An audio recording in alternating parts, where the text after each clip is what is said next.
is the core of what is wrong with the world. This guy is just a big fat baby. One thing that inspires me is memories of being young and naive, drinking cheap unusable wine and pretending to go to the hills for looking around at sunset. Enough talk! My sword once drawn has never known defeat! Can you say the same thing about your stick?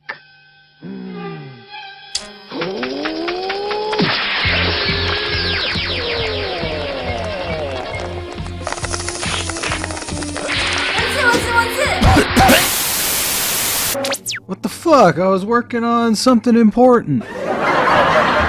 그리고 진짜 제가 해보고 싶은 게 Oh yeah, I forgot I gotta do the show this week. Yo, alright, episode, what is it? 네, 여러분 안녕하세요. 오늘은 바로 저 118, right you are. So death metal, early 90s. The two big areas you get it from are the US, typified by Florida, and Europe, typified by Sweden. This is Florida death metal. It's highly chromatic, meaning the notes are right next to each other on the fretboard. It's dissonant, meaning it's not very consonant and melodious. And it's very technical, the blast beats, the fast alternating snare and bass drum hits. Florida. This is Swedish death metal. It's not as technically complex. It's quite a bit more melodic. The narratives are a bit more epic and less focused on technicality and brutality in favor of more atmospheric type stuff. So that's kind of your two styles of death metal at the time. You got the Florida style and the Swedish style, European and American.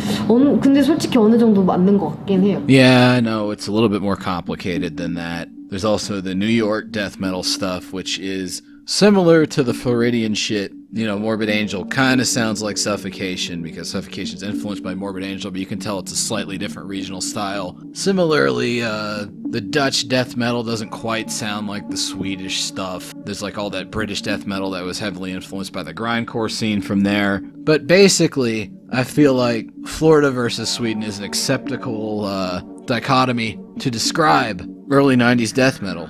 So if I were to tell you that there was a Swedish band that did a couple albums and broke up, and then dudes from this band went on to play in Satanic Slaughter and The Haunted, what would you assume they sound like? Like typical Swedish type stuff, right? They're called Seance, so they got the polysyllabic, but one word, spooky word, band name. So they've been around since the beginning. That means they were able to secure that, and they go on to be in a fairly well-known black metal and thrash metal bands. You'd think, process of elimination, they probably sound like most other Swedish death metal of the era, right? Wrong.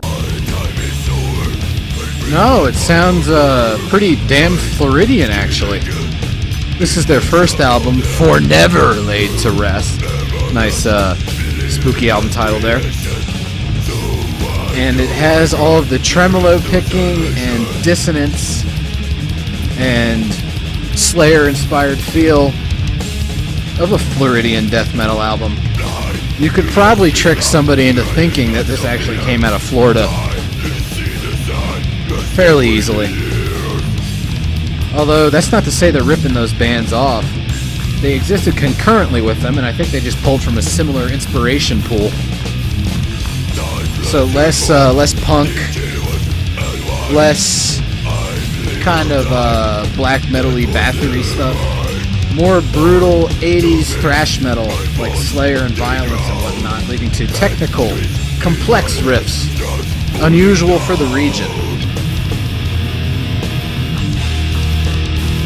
With nice little atmospheric touches like the slightly louder bass than would normally be heard in the genre.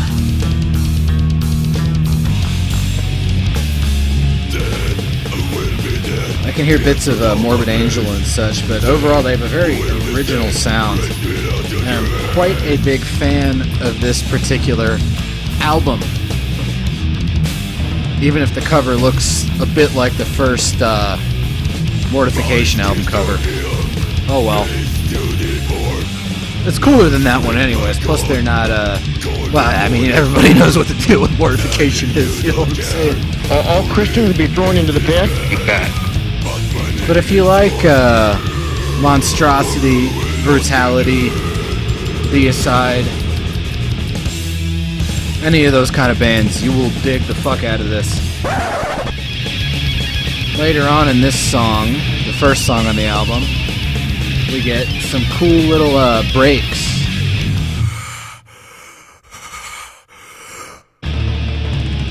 Look at this fucking morbid angel-y ass tremolo riff. Weird slidey shit going on. Absolutely morbid, desiccated sound. I love these like weird slidey things they do. Just sounds very otherworldly. Lovecraftian even. So can't recommend that first Seance album enough. Very, very good stuff. 안녕, 나는 총무부장이야. No, the heavy breathing was not me beating off to how heavy those fucking riffs were. That was actually a weird little thing they decided to do during the tempo change there. I don't know. It was weird. It was cool. I liked it. Don't hear stuff like that too often. What was that? Macho Man Randy Savage? Happened so fast you can't even talk about it. Lucky person, yeah, out there somewhere is gonna win a silver cloud. What a lucky, lucky, lucky person. But their second album, Salt Rubbed Eyes, which has one of the most brutal album titles of all time, that sounds like it would really fucking hurt. And I said to myself, holy fuck, that's gotta hurt. Salt Rubbed Eyes is undoubtedly, at least in my opinion, and hopefully in more people's after this show, one of the greatest albums to come out of Sweden. It's from 1993, and it shares a couple things in common with two albums from two slightly bigger bands that came out the year after. Album number one, the Fourth Edge of Sanity album. We have clearly defined instrumental roles, one very distorted guitar, one cleaner one. The separation between the two and the interactions between these two instrumental layers. Very cool stuff. The other album, Graves' third album, Soulless, which brought in a hefty amount of groove and utilization of negative space between riff fragments. So if you got like those two albums, that's some of my favorite fucking death metal. This Seance album comes out before both of them. I don't know if it directly influenced them, but it has elements of both, but it does them in an even kind of cooler way. We have the clearly separated layers of sound, only in this case it's the guitars and a very loud, aggressive bass doing quite a bit of the heavy lifting for the overall riffing style. The guy that produced this did all the Crown albums and like all the Deranged stuff. I really like the job on this. So we have that instrumental separation and then the heavy groove riffs and utilization in negative space you would hear on the Third Grave album. Third Grave album also had a very loud bass sound. This works especially well on my favorite track on the album, the title track. There's that negative space being utilized. Very effective minimalist drum type stuff going on here with that cymbal shuffle. You can hear them amping up the complexity with the drums here, leading into some more nice little fade out there. That's actually very Godfleshy. Very Godfleshy right here. The cheese grater bass and the feedbacked out guitars. Nice integration of vocals with the rhythm. This riff here is interesting because it's kind of like a creator riff where you hit the lowest string and then the first fret on the string right above it.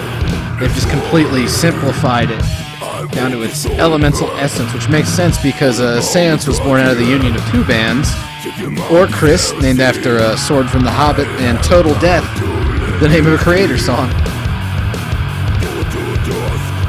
This song builds very organically. It's all just based around that like 2-note riff. So the bass is still hammering on that kind of root note of the riff, with the guitars doing the same sort of like flirty and tremolo riffs, just chopped up.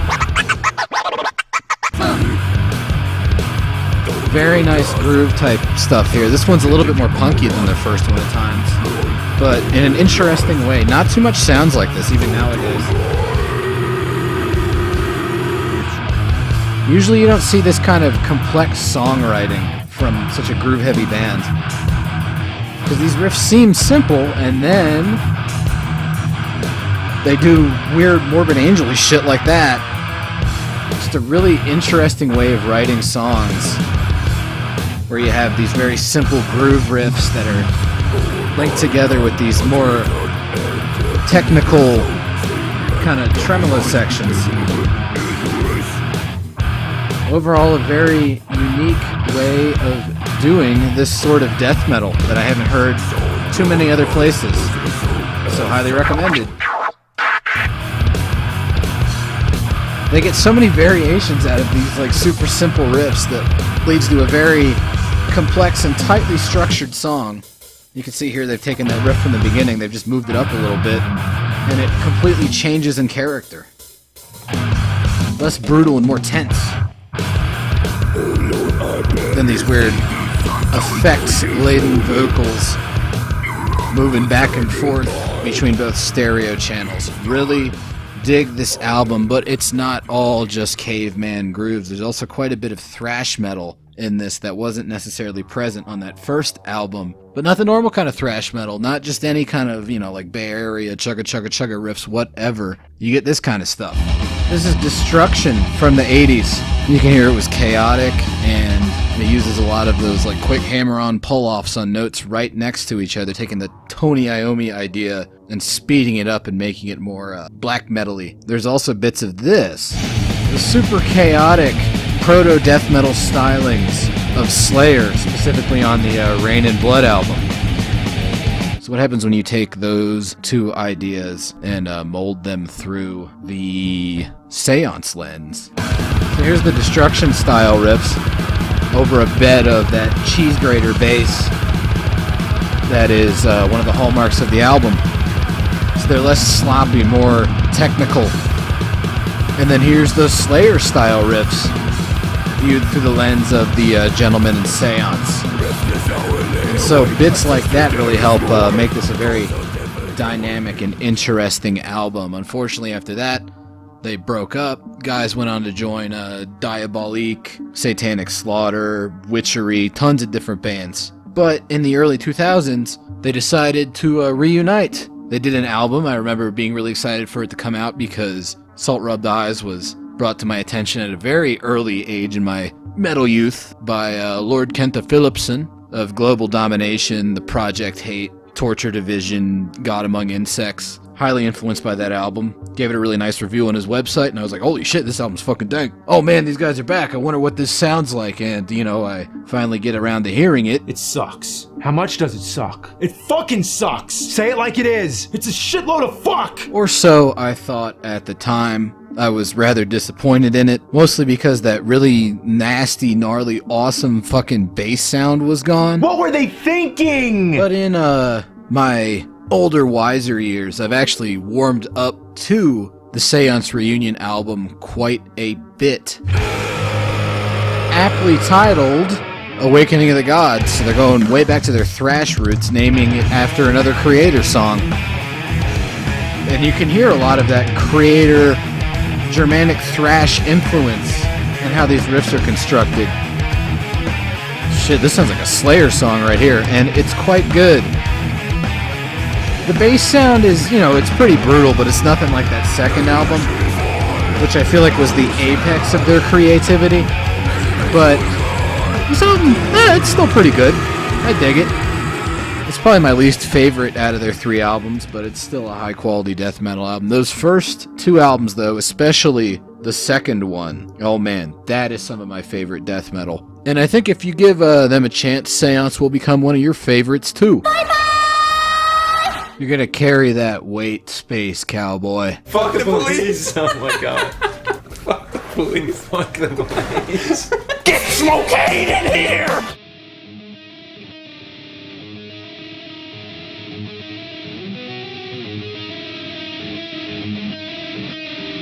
You ran 30 cop cars and you still didn't catch the terrorists. He did over $1 million of damage to the city, crashing up cruisers.